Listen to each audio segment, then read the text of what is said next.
Hello everyone, John Weimermuller here. I'm one of the judges for the Las Vegas Open, the Warhammer 40K Championship event, and I'm here to bring you a quick video that's going to discuss certain items that we want to bring to your attention as the judges.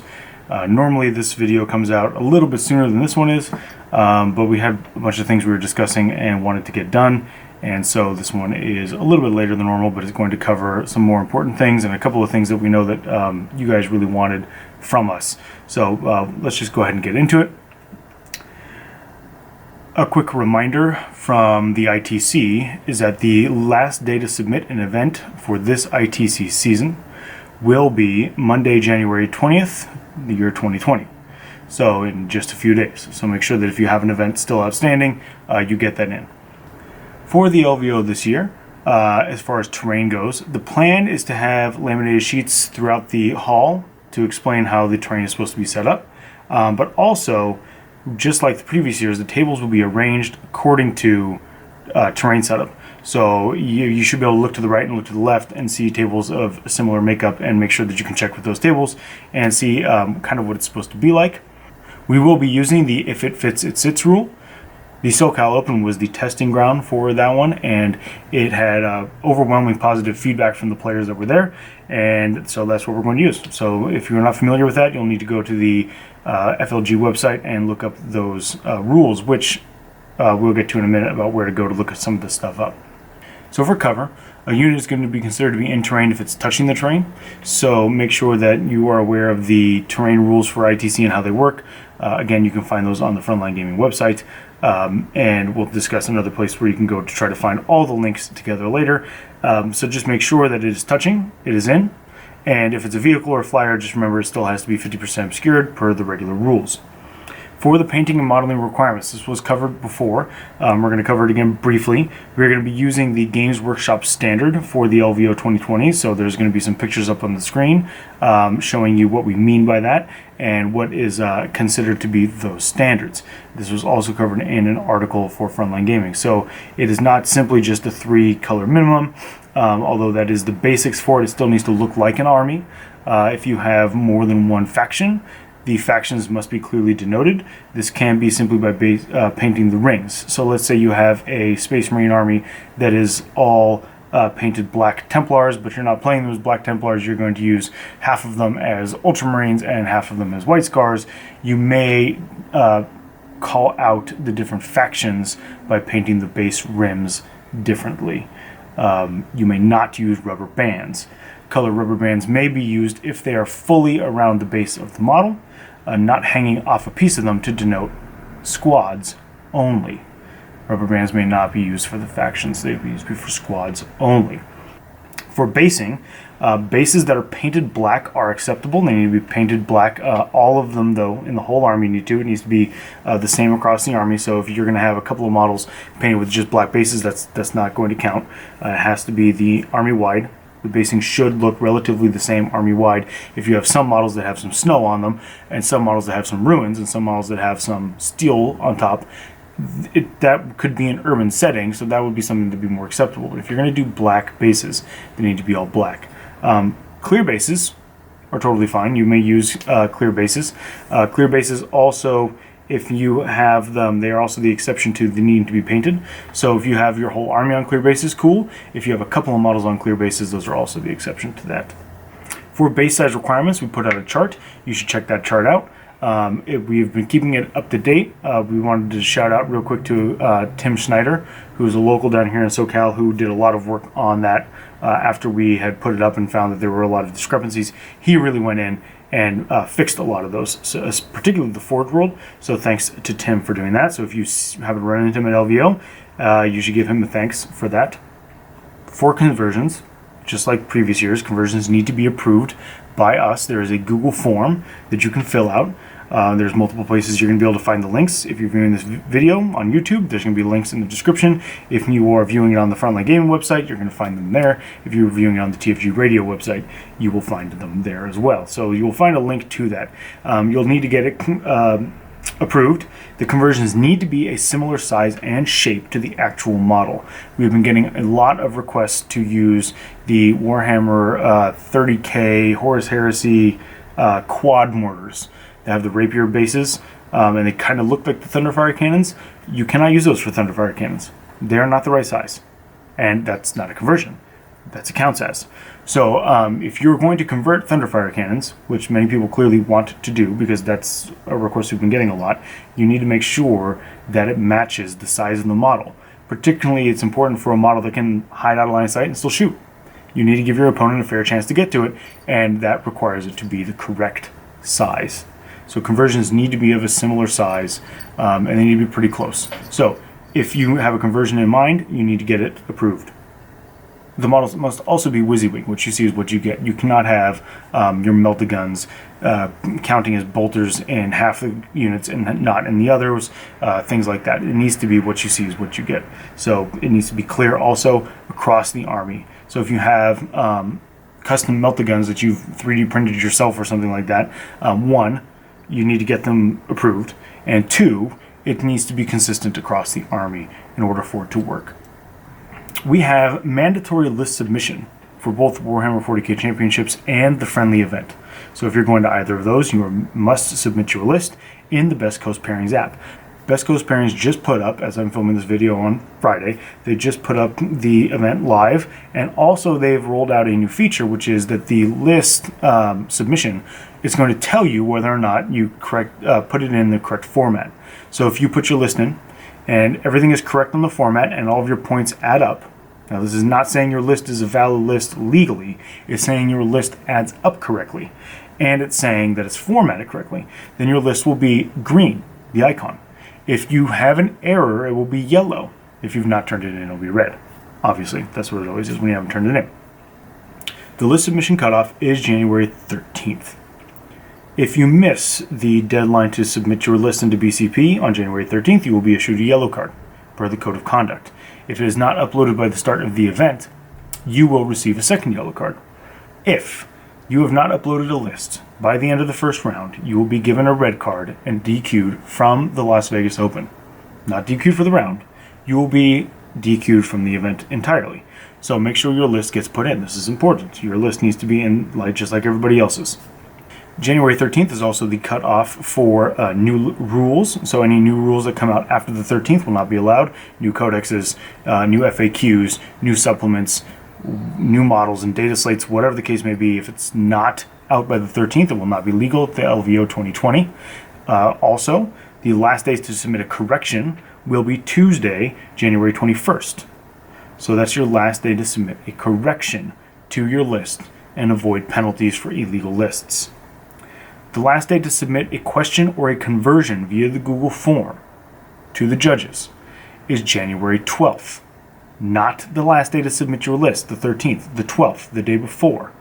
Anything submitted to us after the 12th, we're not even going to bother to look at.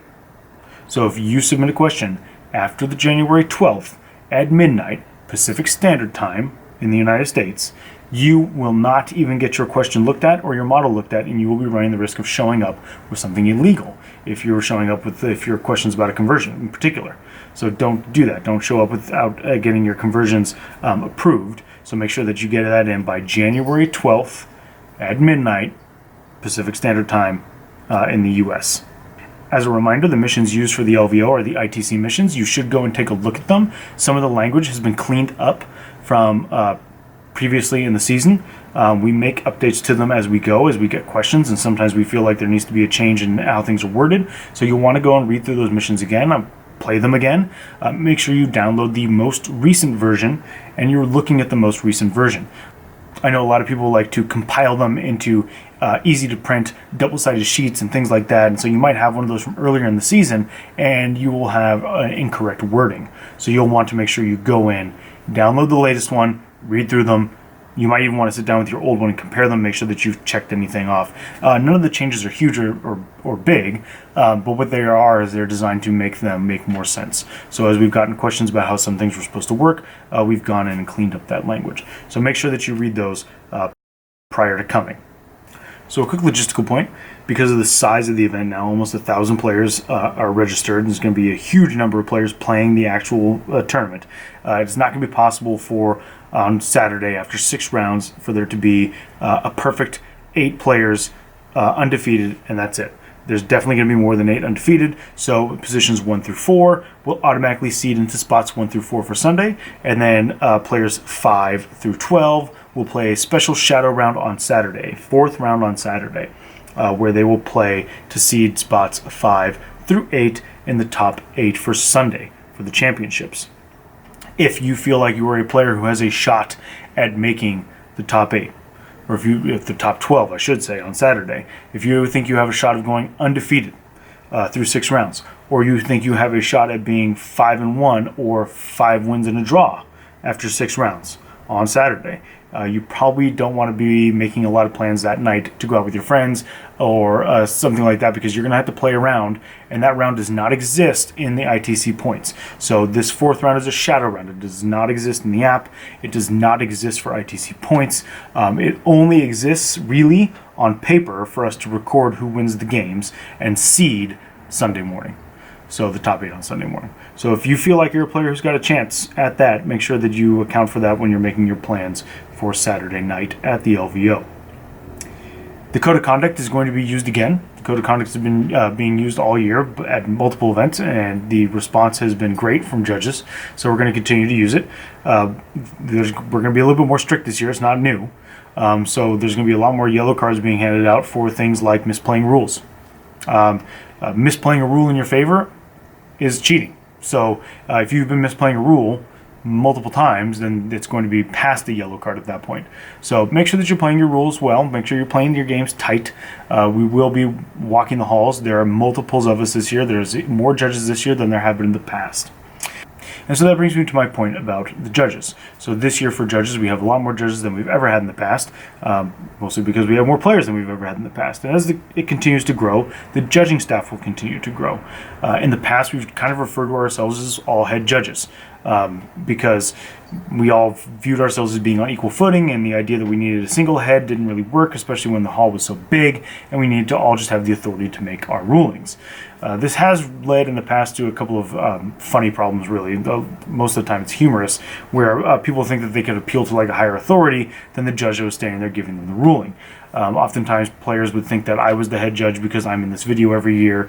Also, a lot of the questions that get sent to us, I'm the point person for responding, and so they thought I was the head judge, and I'm not the head judge. I'm just one of multiple judges. So we created a 2-tiered system where we're going to have judges and senior judges. And I wrote an article on Frontline Gaming that kind of went through who they are, and I'm going to run through them again real quick right here. So there's myself, obviously, I'm one of the senior judges. Matt Root, who's performed very well at the LVO in the past, he is a head judge. Adam Solis, who's been doing LVO judging since recent Frankie gave up the judging responsibilities. He's been doing it since then with Daniel RUIZ, who's also been one of the judges for a very long time, every single year, just like Adam. Chris Morgan from the Forza Narrative podcast, who's also done it for several years. Jason Horn, who runs several events also. Mitch PELHAM, he also runs many events, and he is also one of the judges. We're also going to be joined full-time this year by Thomas HEGSTROM OAKEY. He last year ran just the friendly and then helped us judge when the friendly wasn't going on. This year, the friendly is going to be handled by somebody else, a non-senior judge, and Thomas is coming down with us to do the senior judging this year, and we're happy to have him join us full-time on the main floor. So if you have any questions, those judges are the senior judges for the LVO 40K championships. So if one of us rules, you don't have a higher authority to appeal to. Their rulings are final. So we've been fielding a lot of questions via the forum, and also people send us PMs and ask us rules questions for what's going to happen to the LVO in this situation, things that aren't necessarily covered in GW's FAQs. So the Las Vegas Open and the ITC and Frontline Gaming do not produce an FAQ of their own. Games Workshop produces FAQs. We just have been answering some questions as judges, judge rulings. And so what we did is we put together a document, the judges, independently of everybody, and that document is hosted as judges rulings on the TFG Radio page, tfgradio.com. And as of this video being live, you'll be able to go to tfgradio.com and download that document or look at that doc. I don't suggest downloading it because it will change up until the deadline, January 12th. For rules, and so we'll add things in there as we go that we get asked, and that is the rulings you can expect from us at the event.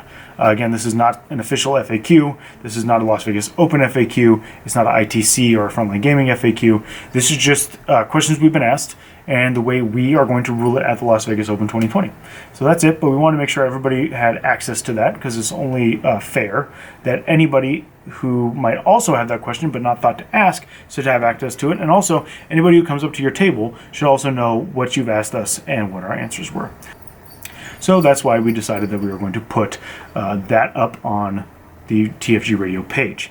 Again, it is nothing official and is not an FAQ. It's just the way we're going to rule things at the Las Vegas Open. So that's it for our Judges video this year. A little bit shorter than in the past because not as many things to cover because it's been covered elsewhere. Now, you can find all the information that has been posted either by RUIZ on Frontline Gaming or myself or other judges on Frontline Gaming or this video. And you will also be able to find the Code of Conduct link, ITC link, the terrain link, and a link to the chess clock rules. All of that stuff will be found on a single spot on the TFG Radio page. Also, if you are a member of Facebook, you can go to Comp40K and it'll be all there in a single post.